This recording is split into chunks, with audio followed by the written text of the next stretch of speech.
نعمت یہ پھر چھا گیا، کیسے تجھ سے کروں سامنا، گر رہا ہوں ذرا تھامنا۔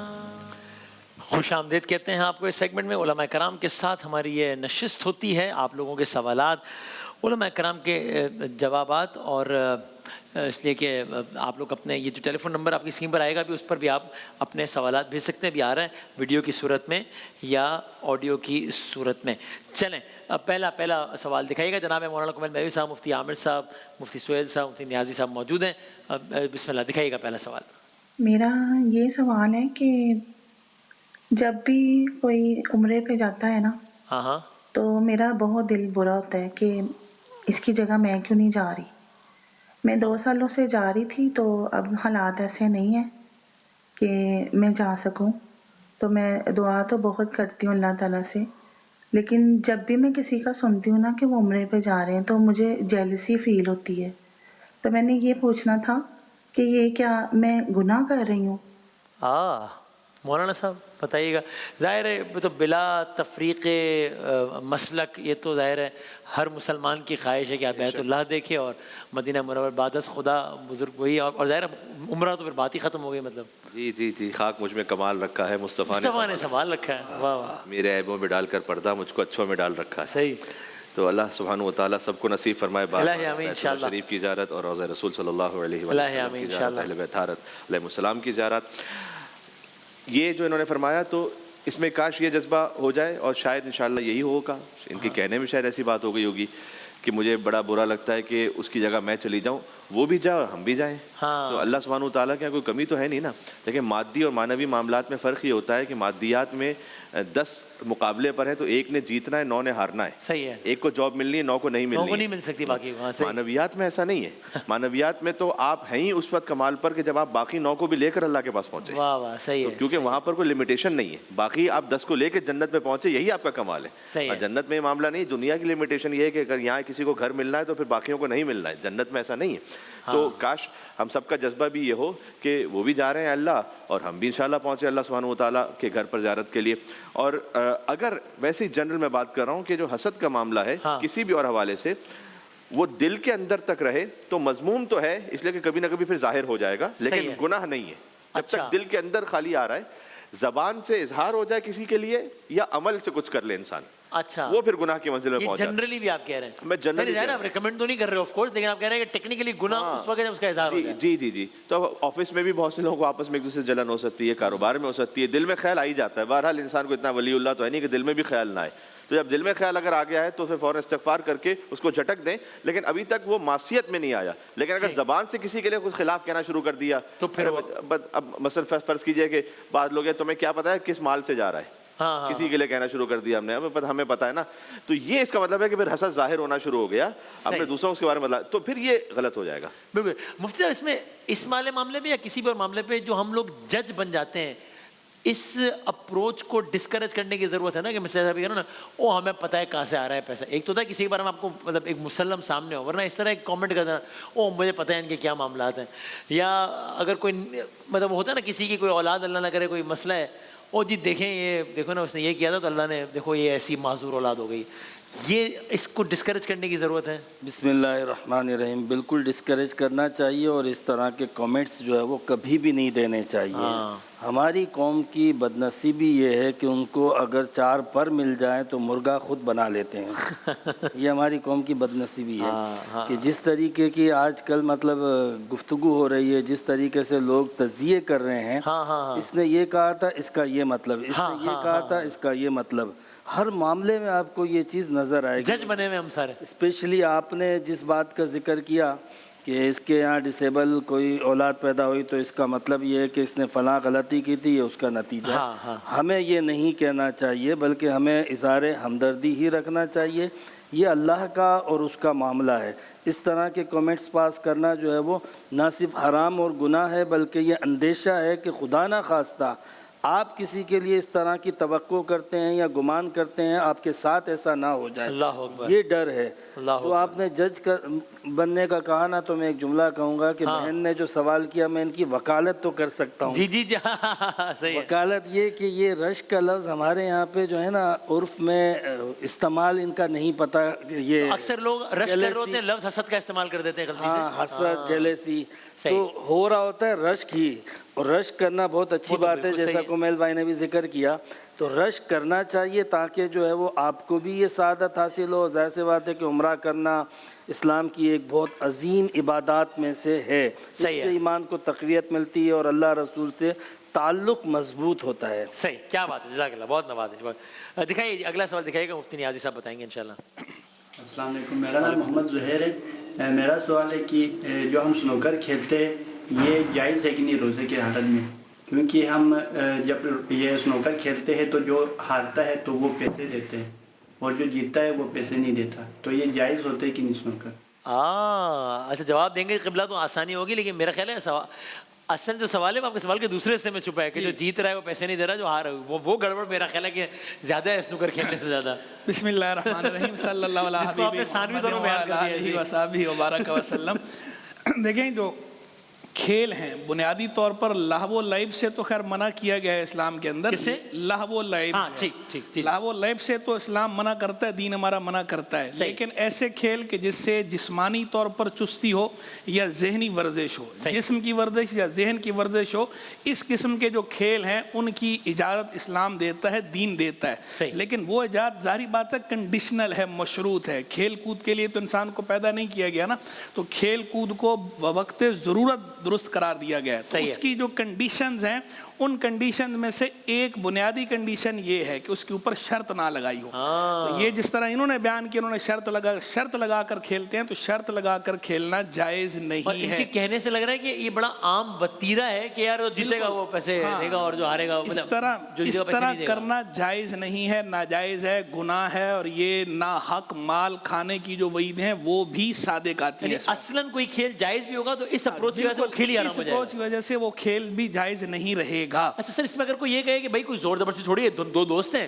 دونوں کی آپس میں ارینجمنٹ ہے، وہ بھی راضی ہے میں بھی راضی ہوں، ہم خوشی سے ارینجمنٹ کیا ہم نے، جس چیز کو شریعت نے منع کیا ہے اس کے اندر جو رضامندی سے کریں یا اس سے کریں، شریعت میں منع ہی کیا ہے نا، آپ نے کہنے نہیں ہم آپس میں طے کر لیتے ہیں، آپ آپس میں طے کریں یا نہ کریں، جب اللہ رسول نے منع کیا ہے تو وہ منع ہے، وہ پروہیبٹڈ ہے، وہ فوربیڈن ہے، وہ آپ کے اس طرح طے کرنے سے یا باہمی رضامندی سے اس کے اوپر کوئی اثر نہیں پڑے گا، وہ جائز نہیں۔ یہ ایک طرز کا جوا ہی ہو گیا، بالکل یہ سیدھے سے گیمبلنگ ہے، قمار کی صورت ہے۔ صحیح، باہمی رضامندی سے ہو سکتا تو پھر تو دو تعلق ہے بہت سارے، ہاں صحیح، وہ تو باہمی رضامندی سے، لیکن جائز نہیں۔ ہاں صحیح، تو یہ لاجک نہیں آتے کہ یار ہم دو کو اعتراض نہیں ہے تو نہیں، وہ ٹھیک ہے، بالکل صحیح۔ یہ سوال ہر سال آتا ہے، تو اس میں میں ذرا سے پوچھا رسمن کہ یہ اس طریقے سے پرائز بانڈ اور جو پرچیوں کا اب تو خیر کام کم ہو گیا ہے، لیکن اب وہ ڈیجیٹل ہو گیا ہے کام کہ جی آپ فلاں لاٹری میں آپ $10 ڈال دیں تو ہوتا ہے آپ $10 ملین آپ کو مل جائے یا $1,00,000 مل جائے، ورنہ $10 ہی ضائع ہو رہے ہیں بس۔ تو یہ اب ڈیجیٹل ہو گیا ہے پرچیوں والا سوال، تو ان دونوں کے بارے میں بتا دیجیے گا۔ بسم اللہ الرحمن الرحیم، صلی اللہ علیہ وآلہ وصحبہ وبارک وسلم۔ جہاں تک پرائز بانڈ کی بات ہے تو اس میں علماء نے بہرحال اختلاف کیا ہے کہ یہ جائز ہے یا نہیں ہے، لیکن یعنی تقریباً علماء کے نزدیک یہ جائز ہے۔ اس کی وجہ یہ ہے کہ اس میں قمار کی یعنی جوئے کی یا سٹے کی کوئی شکل نہیں ہوتی، آپ کا انعام نکل آئے ٹھیک ہے، ورنہ جو ہے وہ آپ کے پیسے محفوظ ہے، اصلی رقم جی ہاں پڑے ہوئے ہوتے ہیں، اور یہاں تک کہ اگر آپ دکاندار کو بھی دیں تو وہ بھی لے لیتا ہے، اگر بانڈ وغیرہ تو لے لیتا ہے، تو یہ بالکل جائز ہے، اس کی انعامی رقم بھی بالکل جائز ہے۔ لیکن جو آخری دنوں میں پرچیاں کھلتی ہیں نا، اب تو خیر سختیاں ہو گئی ہیں، لیکن اگر وہ ڈیجیٹل انداز میں بھی کھلتی ہے تو وہ درست نہیں ہے، وہ والا جو ٹھیک ہے۔ ایک اور سوال کا بھی ذرا چلیں گے مفتی صاحب، چونکہ میں چاہتا ہوں اس سوال پہ یہ وہ سوال ہے ہم چلا رہے ہیں، اس پہ مجھے بتا رہے ہیں کہ بہت سوالات آئے ہیں، تو میں چاہتا ہوں اس لیے آپ چاروں اس پہ کامنٹ کر دیجیے، تھوڑا پیش آنے والا مسئلہ ہے، دکھائیے گا، سنائیے گا۔ ایک سوال آپ سے پوچھنے ہیں کہ یہ جو ہمارے ملک کا نظام تعلیم ہے، یہ ان کے جو ایگزامز ہیں یہ ہمیشہ رمضان ہی میں کیوں رکھے جاتے ہیں؟ تو اس کے بارے میں مجھے یہ پوچھ کے بتائیں کہ یہ کیوں اس طرح سے ہے، تو کیا یہ نظام چینج نہیں ہو سکتا؟ شرع کی روح سے اس کی کیا صورتحال بنتی ہے؟ یعنی اب میں نہیں کہہ رہا کہ جائز مسئلہ ہے نہیں، وہ تو آپ لوگ بتائیں گے، لیکن یہ سوالات آئے بہت زیادہ ہیں، اس لیے میں نے کہا اس کو ایڈریس کر لیں. بہت اسٹوڈنٹس نے سوالات بھیجے. مسئلہ یہ کہ ہم نے تو نہیں رکھے نا. ہاں ہم نے تو نہیں رکھے. ہاں صحیح بات. جی لیکن یہ آپ مشورہ دیں گے کہ احتیاط برتنی چاہیے؟ اصل میں میرے خود بچوں کے ایگزامز ہو رہے ہیں اور وہ کافی پریشانی میں آ جاتے ہیں. ان کی اور مصروفیات، تو بچے بہت تنگ ہو جاتے ہیں، پھر والدین اس سے زیادہ تنگ ہو جاتے ہیں. روزے بھی رکھوانے ہیں، یہ بھی ہے نا. اور روزے میں ویسے بھی محنت کہاں ہوتی ہے بچوں سے. تو میں یہ عرض کروں گا ارباب اقتدار سے کہ وہ اس پر غور فرمائیں. دل کو لگی ہے بات آپ نے کہا نا، روزے میں محنت نہیں ہوتی. بڑا دکھ ہوا ہے بڑا آپ نے کہا. تو محنت بچوں سے میں نے خاص طور پر بچوں سے کہاں ہوتی ہے محنت. ان کو سونا ہوتا ہے، مطلب اپنے دیگر مصروفیات بھی ہوتی ہیں.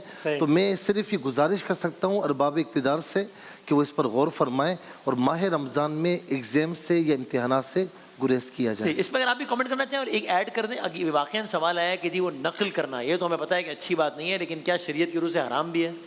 جی حرام بھی ہے، اس لیے کہ آپ دوسرے کا حق کھا رہے ہیں. اور ایک جو ایلیجیبل ہے، وہ جو آگے جا سکتا تھا، ڈیزرونگ ہے، وہ نہ گیا، اور اس کے بعد جو ہے وہ کوئی جو ڈیزرو نہیں کرتا تھا اس کو ڈگری مل گئی، وہ آگے چلا گیا. تو یہ جائز نہیں ہے شرعن.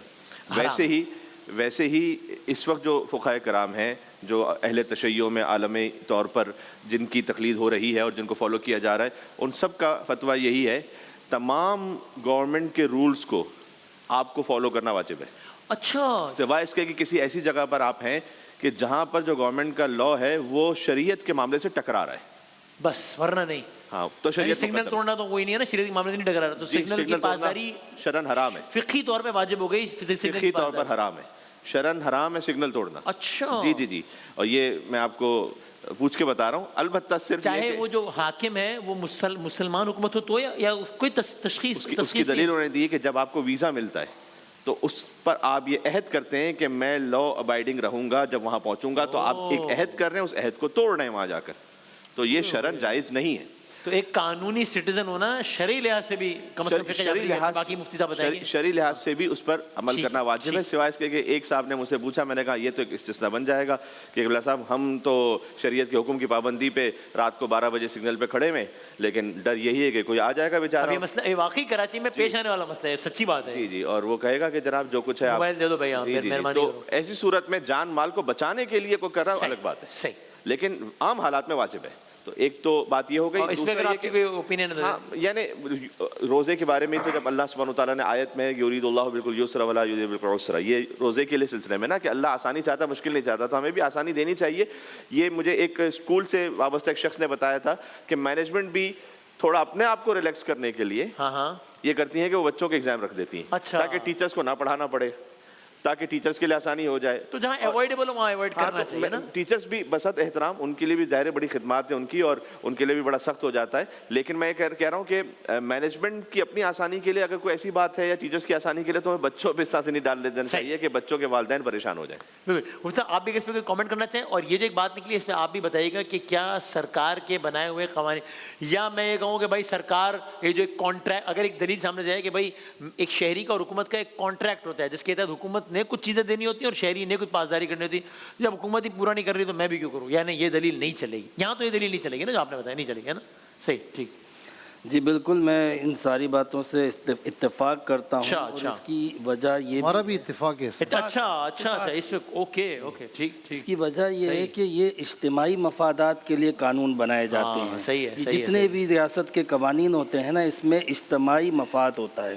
آپ دیکھ لیں کوئی بھی قانون کو توڑتے ہیں، اس سے دوسروں کے جو مفادات ہیں وہ شدید متاثر ہوتے ہیں. آپ سگنل توڑتے ہیں، آپ کہیں پر لائن سے آگے بڑھ جاتے ہیں، کہیں پر آپ جو ہے وہ نقل کر کے آگے بڑھتے ہیں، تو دوسرے کی حق تلفی اور دوسرے کا نقصان موجود ہوتا ہے. اور یہاں پہ شریعت جو ہے وہ اسلام اس طرح کے کسی بھی امر کی اجازت نہیں دیتی جس سے کسی فرد کے فائدے کے لیے اجتماعی نقصان جو ہے وہ لازم آئے، تو اس کی اجازت نہیں دیتی. صحیح ہے. باقی جہاں تک ایگزام کے حوالے سے بات آپ نے ذکر کی، بات ریکمنڈڈ تو یہی ہے کہ تھوڑا سا خیال کرنا بھی چاہیے. لیکن بات یہ ہے کہ یہ ضرور دیکھا جائے کہ رمضان امتحان میں آ رہا ہے یا امتحان جی ہاں اگر وہ امتحان والا ٹائم آ گیا اور اس میں رمضان پڑ گئے تو کیونکہ رمضان مختلف مہینوں میں آتا رہتا ہے اور کبھی سردیوں میں آتا ہے، کبھی گرمیوں میں آتا ہے، جنوری میں آتا ہے، فروری میں آتا ہے، امتحان اپنی جگہ پہ فکس ہے. یہ بات ٹھیک ہے. تو اس چیز کو بھی پیش نظر ضرور رکھنا چاہیے. مطلب یہ نہیں ہے کہ یہ ان کی بدنیتی ہی ہے، البتہ یہ کہ رعایت کرنی چاہیے، اور رعایت کرنے سے پہلے اور اس طرح کی چیزوں سے پہلے یہ بھی دیکھ لینا چاہیے کہ ہم اپنی مرضی کی سہولتیں جو چاہتے ہیں جس سے اسلام اور مذہب اور عبادات میں معاملات میں بہتری ہو، تو امت مسلمہ کو اپنا جو وقار ہے، امت مسلمہ کو اپنا جو اسٹیٹس ہے وہ بلند کرنا پڑے گا. اس وقت آپ انڈیپینڈنٹ نہیں ہیں، آپ کے فیصلے کوئی اور کرتا ہے، تو اس لیے آپ کو جو ہے وہ تھوڑا سا اپنے آپ کو پروموٹ کرنا پڑے گا، طاقتور بننا پڑے گا، امت مسلمہ کو متحد ہونا پڑے گا، پھر آپ اپنے فیصلے بھی کر سکیں گے اور ایگزام بھی اپنی مرضی سے جو لا سکیں گے. ٹھیک، صحیح. احسن صاحب میں سوال چلایا تھا تاکہ اس کا بھی جواب، تاکہ نئی بات بھی آ جائے. باقی اس پہ آپ کچھ ایڈ کرنا چاہیں تو کر دیجیے گا. جی سوال آپ سنائیے گا اگلا. مجھے یہ پوچھنا تھا کہ آرٹیفیشل رنگ جو ہوتی ہے اس کے پہننے سے نماز ہو جاتی ہے یا نہیں ہوتی؟ صحیح جناب. جی پہلے تو میں تھوڑا سا اس پہ کامنٹ کرتا ہوں. ساری باتیں تو حضرات علماء نے فرما دیں، بس ایک بات یہ کہ یہ ہماری ایک یہ جو نیچر بن گئی ہے نا ایز اے نیشن، کہ ہم ہر چیز میں پہلے جو ہے وہ نیگیٹو اپروچ رکھتے ہیں. پہلے ہم منفی سوچتے ہیں اور یہ بدگمانی کرتے ہیں کہ اگلے کی اس کے اندر کوئی منفی نیت ہی ہوگی. تو یہ بھی قابل اصلاح ہے. ہر چیز میں اس طرح نہیں سوچنا چاہیے. یعنی جو واقعی جب آپ کے پاس کوئی پروف ہے، کوئی ایویڈنس ہے، واقعی ثابت ہو جائے قرائن سے، شواہد سے، پھر بات الگ ہے.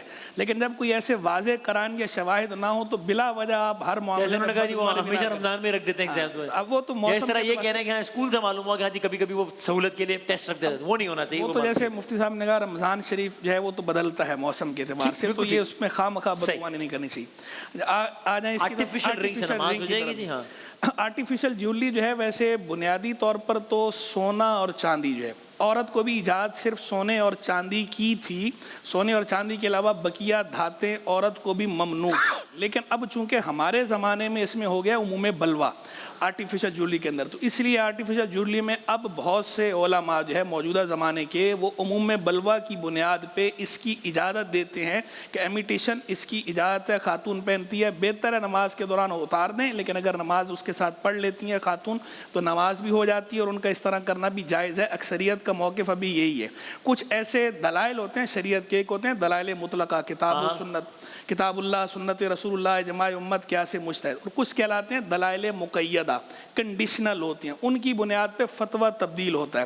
ان دلائل مقیدہ میں سے ایک یہ بھی ہے عموم بلوہ یا عرف، کہ جس چیز کا عام رواج ہو جائے اور اس سے بچنا حرج کا باعث ہو تو اس میں پھر شریعت رخصت دیتی ہے. شریعت کا قاعدہ ہے المشقۃ تجلب التیسیر، مشقت جو ہے وہ کھینچتی ہے آسانی کو، رخصت کو. تو اس میں پھر رخصت گنجائش بن گئی ہے. گنجائش بن گئی ہے. اب کوئی پہنتا ہے تو وہ پہننا بھی جائز ہے، نماز پڑھتی ہیں تو نماز پڑھنا بھی اس میں جائز ہے. ہاں بہتر یہ ہے اختلاف سے بچنے کے لیے کوئی اتار کے پڑھ لے تو بہتر. اس میں کوئکلی آپ ایک اگلا سوال کر دو پھر آپ وائنڈ اپ کر دیجیے گا. مرد کے لیے سونا پہننا حرام ہے، تو مرد اگر آرٹیفیشل سونا پہنے تو وہ جائز ہو جائے گا اس دلیل کی بنیاد پر کہ یہ سونا تو ہے ہی نہیں؟ مرد کے لیے تو چاہے وہ سونا ہو، چاندی ہو، آرٹیفیشل جیولری ہو، کوئی بھی پہننا جائز نہیں ہے. علاوہ چاندی کی انگوٹھی ہو وہ 4.5 ماشت سے کم ہو تو وہ جائز ہے. اچھا، اور اس میں بھی ایک نگینہ لگا ہوا ہو تو یہ جائز ہے، اس کے علاوہ جائز نہیں ہے. اچھا جی. اچھا دوسرا میں یہ کہوں گا کہ اس مرتبہ ایگزامز جو ہے نا 1-2 مرتبہ ڈیٹس چینج ہوئی ہیں. اچھا جی. تو اگر کوئی سہولت کے لیے اس طرح کرتا ہے تو اسلام انفرادی سہولت کی بات نہیں کرتا، وہ اجتماعی سہولت کی بات کرتا ہے. تو کوئی اپنا دل برا نہ کرے کہ انہوں نے ایسا کیا، ہو سکتا ہے ایسی کر دیا ہو، لیکن ہماری گزارش ہے کہ اس کو ذرا دیکھیں. مہربانی. اور اس میں آخری میں بتا دیجیے گا مرد پہ سونا اور فقہ جعفریہ کے تحت، یعنی خواتین کے لیے تو یہ تمام چیزیں آرٹیفیشل جیولری پہلے بھی جائز تھی، یعنی کوئی فتویٰ بدلا نہیں ہے ہمارے یہاں پر. ٹھیک، پہلے بھی جائز تھا اور اب بھی جائز ہے. اور حالت نماز میں بھی جائز ہے، ویسے بھی جائز ہے. حالت نماز میں بھی جائز ہے، اس کے علاوہ بھی جائز ہے. ٹھیک. بس یہ کہ کچھ زینت ہو رہی ہے تو اس کو نامحرم سے چھپانا وہ الگ مسئلہ ہے، لیکن ویسے ہی ہے فی نفسی ہی جائز ہے. اور مردوں کے لیے سونا حرام ہے، مطلب نیند والا نہیں، گولڈ والا، کیونکہ آپ کی شکل سے مجھے تھوڑا رمضان میں لگتا ہے واقعی سونا حرام ہو، لیکن گولڈ والا سونا حرام ہے. اللہ معاف کرے، سونا تو افضل ہے. ماشاءاللہ. اور لیکن مرد اگر کوئی آرٹیفیشل سونا پہنے تو، لیکن چاندی اور یہ آرٹیفیشل وہ جائز ہے.